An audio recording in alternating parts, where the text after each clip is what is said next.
समय हमारे साथ मौजूद मैं हूं संजय बैनर्जी। कृपा शंकर जी, स्वागत आपका इस बड़े मुकाबले में। धन्यवाद संजय। बिल्कुल ये बहुत ही बड़ा मुकाबला है। हालांकि पहला मुकाबला कनाडा की पहलवान को विनेश ने चितपट के आधार पर जीता था और ये दूसरा मुकाबला है। उनके बाद एक और खिलाड़ी रह जाएगी श्रीलंका की और इन तीनों पहलवानों को अगर हरा लेती है विनेश तो गोल्ड मेडल पक्का हो जाएगा। राउंड रॉबिन का ये मुकाबला है। हर पहलवान को हर पहलवान के साथ भिड़ना है। बिल्कुल नॉर्डिक सिस्टम के बेसिस पर ये मुकाबले खेले जा रहे हैं। फोगाट जिस वेट कैटेगरी में है, शुरुआती लम्हा 6 मिनट कुल मिलाकर इस मुकाबले में रहना होगा। पैरों पर जाने की कोशिश, लेकिन बहुत ही खूबसूरती के साथ अपनी पोजीशन को पलटा। 2 पॉइंट्स लेकर के आ गई फोगाट टेक डाउन के, और अब यहां पर कट रेंज लगाने का प्रयास कर रही हैं। बढ़िया भारंदाज, पूरी तरह से हाथों को टाइट किया। क्या घुमा पाएंगी? पूरी ताकत लगा रही है विनेश, लेकिन बढ़िया डिफेंस यहां पर अदेकुरोए का। बिल्कुल बहुत अच्छा डिफेंस किया है। लेकिन सबसे अच्छी बात विनेश की ये है, जो पहला मुकाबला कनाडा की रेसलर से जीता है उसमें क्लासिफिकेशन पॉइंट उनको मिल गए हैं 5, क्योंकि चित करने के 5 क्लासिफिकेशन पॉइंट मिलते हैं। और ये जो राउंड रॉबिन के जो मुकाबले हैं, सब पहलवान को आपस में एक दूसरे से भिड़ना है। इसमें क्लासिफिकेशन के पॉइंट के आधार पर ही रैंकिंग निर्धारित होगी। तो निश्चित रूप से विनेश चाहेगी कि ये मुकाबला भी चटपट के आधार पर या तकनीकी श्रेष्ठता के आधार पर जीते, ज्यादा से ज्यादा अंक अर्जित करके विपक्षी पहलवान को हराए। बिल्कुल अदेकुरोए लगातार दबाव में दिखाई दे रही हैं। अच्छी पकड़ बनाने की कोशिश, लेकिन अदेकुरोए का जो डिफेंस है वो भी अच्छा। एक पैर उनका विनेश ये बिल्कुल जबरदस्त पकड़ बनाने की कोशिश करता हुआ, और इस दिशा में अगर वो ज्यादा देर रहेंगी, बिल्कुल कहा गया वापस कि आप इस मुकाबले को फिर एकदम बैट के बीचों बीच आकर के शुरू कीजिए। 4-0 से विनेश फोगाट आगे है। 2 कॉमनवेल्थ गेम्स में इससे पहले वो गोल्ड जीत चुकी हैं, 2014, 2018। क्या 2022 भी उनके लिए गोल्ड लेकर के आएगा? डिफेंस देखिए विनेश का, कितना स्ट्रेच कर रही हैं पीछे।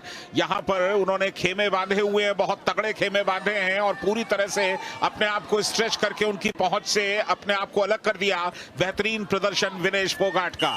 बिल्कुल संजय, अंकुश लगा दिया है, ब्लॉक कर दिया है, कुश्ती को रोक दिया है।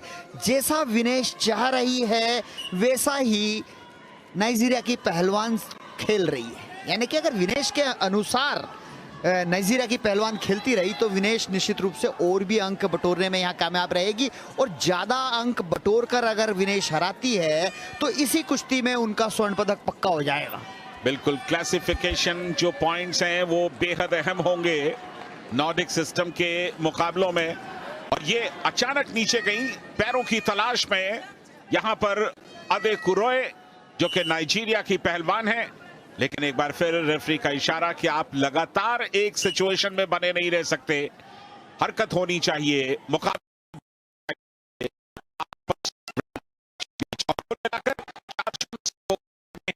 और पहला दौर अब बिल्कुल समाप्ति की कगार पर पहुंच चुका है। वूटर की आवाज, इत्मीनान के साथ 4-0। देखना यह होगा कि दूसरा दौर जो 3 मिनट का होगा, क्या वो पूरा चलेगा या विनेश फोगाट पहले ही अपनी सफलता के लिए कोई बड़ा दांव लगाएंगी। देखिए किस तरह ताकत को डाइवर्ट किया है। नाइजीरियन रेसलर पैरों में अटैक कर रही थी, ताकत लगा रही थी, और वहीं से अचानक कितना सुंदर ये दृश्य देखने को मिला है। पलक झपकते ही पीठ की तरफ घुमा दिया। 2 अंक अर्जित किए हैं। हालांकि 2 अंक पहले थे। 4-0 पर मुकाबला पहुंचा दिया है। ये 3 मिनट निर्धारित करेगा कि विनेश आखिर नाइजीरियन रेसलर्स को कहां पहुंचाती है। दूसरे दौर की शुरुआत। गर्दन के पास हाथ लगा करके थोड़ा सा झटका मारने की कोशिश ताकि पकड़ बन सके, और वही कोशिश एक बार फिर अदेकुरोए ने की। पैरों पर चली गई, बढ़िया पकड़ बनाई है अदेकुरोए ने, लेकिन क्या वो विनेश को पलट पाएंगी? विनेश यहां डिफेंस करती हुई, और ये रिवर्सल। विनेश अब ऊपर है बहुत ही जबरदस्त तरीके से। 2 पॉइंट और विनेश को मिले। 6-0 की अब उनकी लीड हो गई है। वो पूरी कोशिश कर रही है कि इस मुकाबले को चित्त करके जीत ले। दोनों कंधे अगर मैट पर लग गए तो ये मुकाबला उसी लम्हे में समाप्त हो जाएगा, और क्लासिफिकेशन पॉइंट्स एक बार फिर पूरे मिल जाएंगे विनेश फोगाट को। और संजय, मैं तो समझता हूं इस मुकाबले को समाप्त करते ही विनेश का गोल्ड मेडल भी पक्का हो जाएगा। एक औपचारिकता रहेगी श्रीलंका के पहलवान के साथ खेलने की, और वो भी खेलने के बाद विनेश जीतेगी निश्चित रूप से। लेकिन यहाँ पर पूरा दम खम लगाती हुई अपनी जान को बचाने के फिराक में है नाइजीरियन रेसलर, लेकिन विनेश ने बिल्कुल जैसे शेर हिरन को पकड़ लेता है अपने मुंह के जबड़े से, वो हिलने नहीं देता है। वही नजारा यहां देखने को मिल रहा है। तेज सांसें चल रही हैं यहां पर अदेकुरोए की, लेकिन वो भी पूरी तरह से दम को बांधे हुए हैं और विनेश की पूरी कोशिश है कि उनके शोल्डर्स को टिका दें।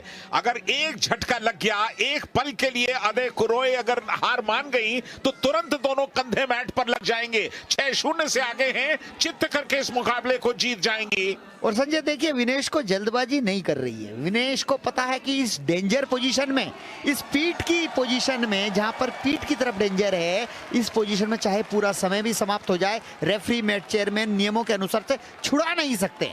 बिल्कुल, विनेश फोगाट इंतजार कर रही हैं, उनकी तुरंत ढीले पड़ने का कोई खास प्रयास नहीं।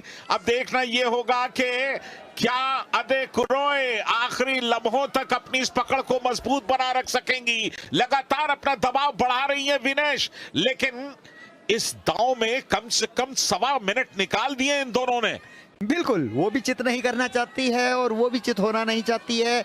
ऐसा सीन लग रहा है जैसे फोटो खिंचवा रहे हैं, और निश्चित रूप से यहाँ पे बहुत सारी फोटो हो गई होगी क्लिक। बिल्कुल, इससे बढ़िया नजारा कहां मिलता है। और आपने शेर और हिरण की जो बात कही, तकरीबन वो नजारा देखने में लगातार उनके चेहरे पर एक बेबसी, निराशा, हताशा सब कुछ दिख रहा है। और विनेश उनके चेहरे को देख रही है, उनकी आंखों को देख रही है कि तुम कब हार मानोगी। 15 सेकंड का वक्त और ये जाते जाते एक प्रयास विनेश फोगाट के, उन्होंने अपनी पूरी ताकत लगा करके चित्त करने की कोशिश की है, लेकिन अब वक्त इजाजत नहीं दे रहा। 5 सेकंड से कम का वक्त बाकी है।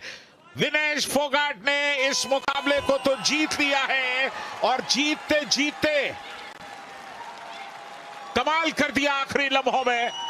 बिल्कुल, यहाँ पर यह मुकाबला बहुत ही आसानी से निस्तो नाबूद कर दिया है नाइजीरियन रेसलर्स को। और जिस तरह से विक्ट्री में आपने देखा होगा, विनेश ने किस तरह मेट पे हाथ मारा और हाथ को ऊपर उठाया, ये खुशी के लम्हे उन्हें पता है कि मेरा गोल्ड मेडल रखा गया है और ये पक्का हो गया है। तो फिलहाल एक छोटा सा ब्रेक।